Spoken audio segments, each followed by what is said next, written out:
քիչ առաջ գործընկերս ներկայացրեց, հա, ինչ վարչական հսկողության պայմաններում ինչ են դնում։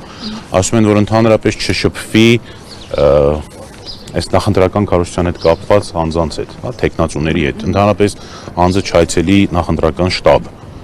Եվ ում վերաբերյալ են ասել։ Հերթով գալիս եմ, հա, ես հայտարարությունս ավարտեմ։ Այսինքն իրենց պահանջները վարչական հսկողության ներքո սրանք եւ ընդհանրապես շփվի որևէ անձի հետ ժամը 8-ից էլ մինչեւ առավոտյան 9, եթե չեմ սխալվում, մնա բանը։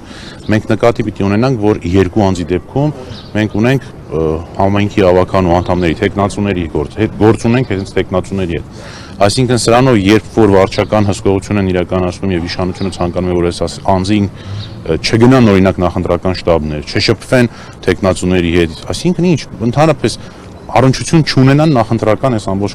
գործընթացի հետ։ Ընտրությանը չմասնակցեն։ Փաստորեն ստացվում որ ընտրությանը էլ չմասնակցեն, որովհետեւ իրենք փաստորեն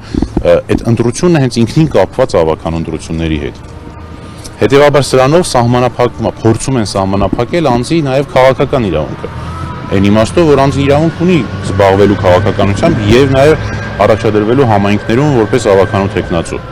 Այս մի մասով, երկրորդ մասով հայտարարությունս։ Երկուսն ուզում են խլան էլի։ Ինչպես? Երկուսն պակաս կտա։ Չբասի երկուսն, այսինքն իրենք ուզում են որ այս մարդիկ ընդհանրապես օրինակ այսօր կառավարության վերջին օրն է կամ վաղնա վերջին օրը կամ այսօր։ Այսինքն իրենք պահեցին այս անձանց կալան ձերբակալված,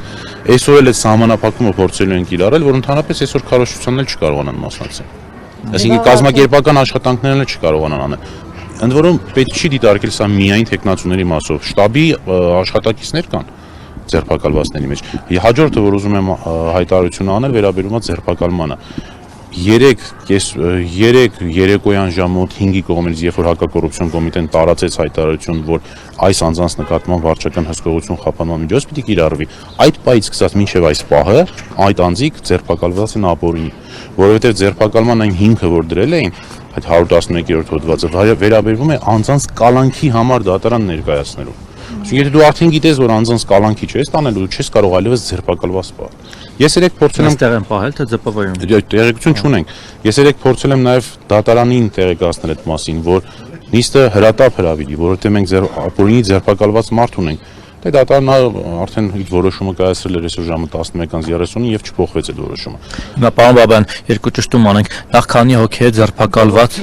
եւ ովքեր են, եւ ներողություն ձեր գործընկերը ասաց, որ ինքը Մարտուն Գրիգորյանի հայրիկի շահերի պաշտպանը իր գործով է մտնելու։ Դուք ում գործով եք այստեղ։ Ես էլ իմ ընկերոջ գործընկերոջ հետ Մարտուն Գրիգորյանի հոր գործով եմ մտնելու, բայց բոլոր գործերով, հա, բոլոր անձանց հետ կապված ես նաեւ ինձ պաշտպանն եմ կամ վկաների դեպքում նաեւ ներկայացուցիչն եմ։ Հիմա 11:30 ես էլ Սերգեյ Եթարությունյան կմտնեմ հենց Կամո Գրիգորյանի գործով, զուգահեռ մեր գործընկերները Արամ Վարդևանյանի կողմից, հա, Արամ Վարդևանյանը կմասնակցի որդու խափանամիջոցի քննարկման հարցը էլի նույն ժամի 11:30 դրա համար ռեսուրսների բաշխման, հա, դրա համար այլ դատավորի մոտ դրա համար ռեսուրսների բաշխման խնդիր կա։